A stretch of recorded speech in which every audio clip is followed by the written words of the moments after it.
Chelsea Football Club, now we're getting stories that Enzo Maresca never wanted Joao Felix and he had to be convinced. Well, is that really a bad thing? Furthermore, Enzo Maresca publicly talks about Liam Delap in a press conference, and there are numerous stories coming out that Chelsea want him. I wonder if the two are intrinsically tied. And finally, two Cobham graduates look set to be leaving the club, one in January and one in the summer. We're going to talk about both. I can't lie to you, I think it's a brilliant opportunity for pure profit. A lot of you won't be happy. I'm very happy. But before we get started, number one, hit that like button. 1,000 likes is the best way for you lot to ensure you keep getting that Chelsea vitamins that all of you are seeking and supporting the channel. And number two, subscribe to the channel. We're getting closer to 39,000. And more importantly, each one of you that subscribes, it just lets YouTube know that A, you're enjoying the content, and B, show more people. So can you do me that massive favor and do it? Let's get started. Okay, so Joao Felix has joined Chelsea for the second time in the summer, and what has happened since then? Since then, he's come in, he's played the Conference League games, he's broke into two starting Premier League games, and since then, he's had 7 occasions that he's not got off the bench. This has caused chaos. And the reason this has caused chaos is Joao Felix has gone from somebody that nobody rated and nobody wanted apart from me to somebody now people are saying, oh, it's not fair that Enzo Maresca's not playing him. He should be playing in the left wing instead of Jadon Sancho. He should be coming on instead of Cole Palmer when Cole Palmer's having bad games. He should be getting more minutes than Christopher Nkunku in the 9 position. And all these messages are causing a little bit more controversy. So what happens? Mr. Guillaume Balaguer, good old Guillaume Balaguer, 2 weeks ago on his podcast. I never knew he had a podcast. Everybody's got a podcast these days. Maybe I should get a podcast. But Guillaume Balaguer came out with this. He spoke about the fact that he spoke to some directors at Chelsea, and they informed him that Enzo Maresca, who is his friend, was not very keen on Joao Felix. Firstly, that doesn't sound very credible. Why would they tell him that? But they had to persuade him. They had to basically tell Enzo Maresca, you're going to make him better. And the other signings that he got, he wanted every single one of them. Firstly, I am convinced he knew nothing about Renato Vega. He knew nothing about Tosin, and he knew nothing about other players that we like, Mike Penders, that we signed. So straight away, I see loopholes in this story. But I do believe the fact that he most probably didn't want Joao Felix. However, since then, he's spoken about Joao Felix in numerous occasions in a very glowing light. He said him and Cole Palmer are the types of players you pay money to come see. He's given him numerous opportunities, whether it's been in the Conference League or in the Premier League where he's come on with time to spare. And he's also started him in numerous different positions. When we've needed goals, Joao has come on. So let's be honest here, right? Two things can be true. You couldn't be convinced on somebody, but you actually rate that person and you just didn't want to have that person in your squad. What I'm going to ask every single one of you is, what happens if Cole Palmer gets injured? Who plays the number 10 role? Has anyone asked themselves that question? Because I'll tell you who it is. It's Joao Felix. Joao Felix will automatically take the key and drive the car. He'll be playing there instead of Nkunku. He'll be playing there instead of Jadon Sancho. He'll be playing there instead of Enzo Fernandez. He will be the base of the team, the engine of the team. He will be the new Cole Palmer. What I want to know is, what does he have to do to get an opportunity at left wing?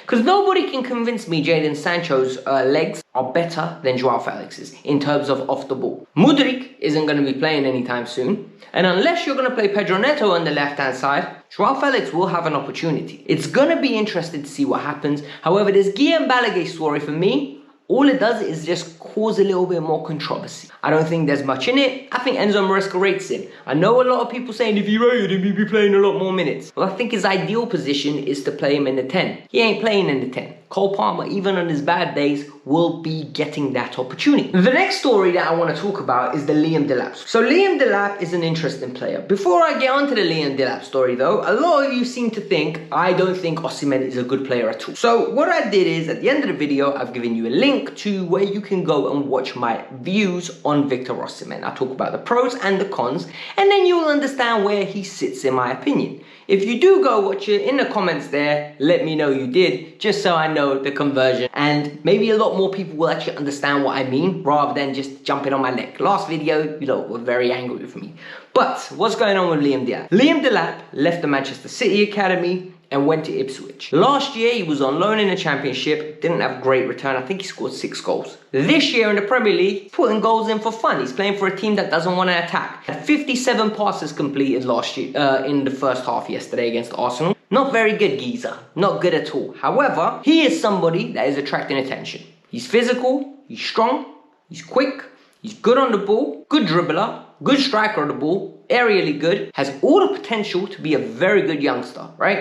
Very good young star forward that could put up good numbers for Chelsea Football Club as the second choice under Nicholas Jackson, and also put enough pressure on Nicholas Jackson where if Nicholas drops a little bit, Delap could get given an opportunity. There's no clear winner there for Nicholas Jackson to worry about. However, this is where it gets interesting. The Athletic is saying Ipswich are reluctant to sell mid-season because they believe he can help them avoid relegation. Based on what I've seen of Ipswich this week, broski, they are getting relegated. And the fee for him is going to be around about £25 million. Manchester City have a buyback clause. Chelsea will most probably have to go in and bid somewhere around about £30 million mark. However, Enzo Maresca in a press conference was asked about Liam Delap. He was very complimentary. He said he's worked with him in the past. He scored 24 goals under him in the past. He said he works hard off the ball. And more importantly, he said England are very blessed with the strikers that we have because Liam is a future England international. That is a glowing review of a player that's not yours. This means he's had a relationship with him in the past. If the opportunity came to work with him again, he would want to work with him. And more importantly, he wouldn't be against the ability of signing this player. For me, this is the type of profile we should be going for. This is the Samuel Marodian, the John Duran before he blew up type of profile that we were looking at, in the sense that they're young, they're ready to compete, they're going to be second choice. However, they're better than Mark Gue, so they're going to get more opportunities. However, I do not believe in spending £40 million on a player to be in this role. If we pay 15 to 20, I'm happy with that. I don't want to go pay 40, 50 million pounds, because then what ends up happening is there's an expectation that this player has to play every week. And if you're paying 30 or 40, might as well go get Victor Osimhen for 50 million and try to negotiate with him to lower his wages. Because if Victor is available for 50 and you're going to pay 40 for a squaddie, then go get Victor and make him the number one.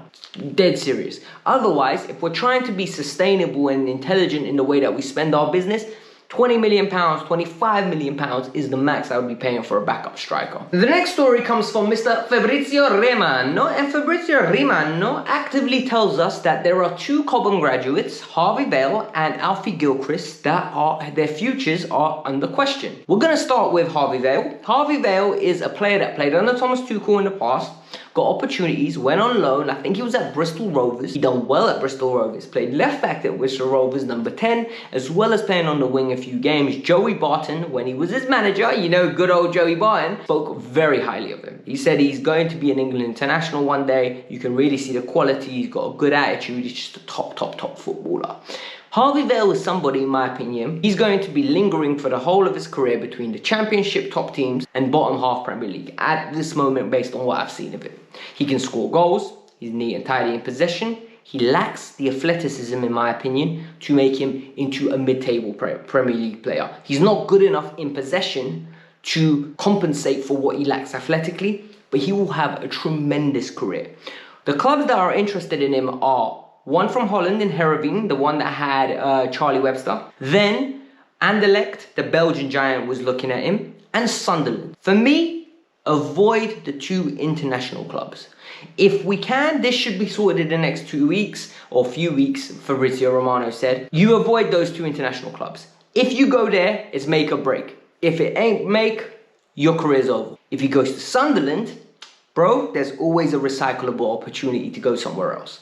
Sunderland is a team that could potentially get promoted, and next year you're back in the Premier League. And if you're back in the Premier League, there are opportunities for you to make a stake to stay in the Premier League long term. He needs to move to Sunderland if that move is there.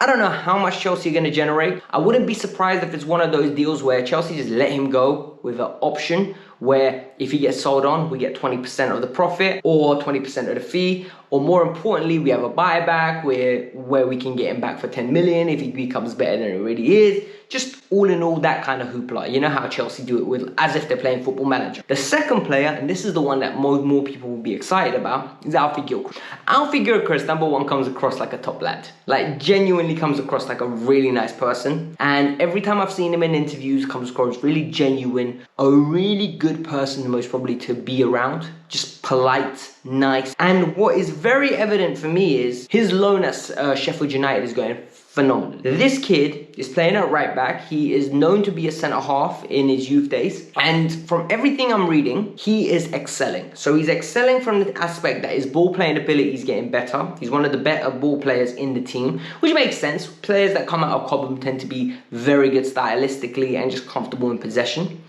Apparently he's physically improved. His team's doing really well and are keeping clean sheets. He's a regular starter and they're top of the league. What more do you want? Genuinely, he's had a fantastic loan with good impetus to develop his career. The next step for him now, and Fabrizio Romano said, both the player, the Sheffield United and Chelsea are not interested in terminating this deal right now, even though there are a lot of clubs in the Premier League that are trying to sniff around this player. In June, they will decide what they do with him. Spoiler alert. They're going to sell him. He is not good enough to come back and play in the Enzo Maresca role. Whilst he is good enough for Sheffield United to play out the back, so was Russell Martin's Southampton side. They came to the Premier League, it's a different ball game.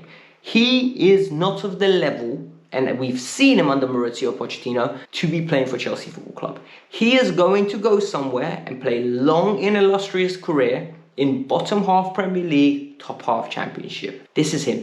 Unless something drastically changes, I don't see anything else. We are going to secure, if he goes to a Premier League club, somewhere in the region of 10 to 15 million pounds. This is a good business. This is good for him. It's good for us. He's got 2 years left on his contract. And I'm happy. I can't lie to you. Like, this is a successful loan that we need to be proud of. But like I said, if you guys are interested in my takes on Victor Osimhen and where I exactly stand, number one here, pros and cons. And if you want to hear what happened with Noni Madueke and why he was dropped, and a little bit of a rant from me where I explain how he needs to buckle up his ideas, it's a video over here. Peace out, I'm out, have a lovely day.